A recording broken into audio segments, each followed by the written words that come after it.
Hello, I just wanted to show you real quick about the attendance and what we're doing because I just realized that I did something wrong last week with attendance.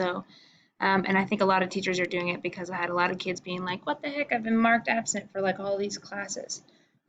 So on Fridays, my impression was that we were taking attendance just for Friday, and that was going to be the attendance for the week. But after seeing it, we have the capability of doing attendance every single day, but the suggestion is that you are taking attendance on Friday for the entire week. And this might be just repetitive information, but once you go to the attendance tab, you can change the date now up to 14 days past, or more than that, I guess.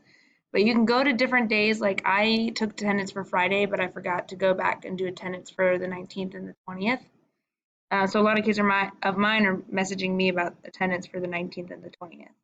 But once you do that, so every Friday, what I would suggest is that you start on Monday, kind of see what their progress is. So for us, for Khan Academy, I would recommend just seeing what their progress is with that. If they've gotten to the first quiz, maybe that's 2 days. If they got into the second test, maybe that's the 4 days. And then if they finish the entire unit, then they get all 5 days marked present.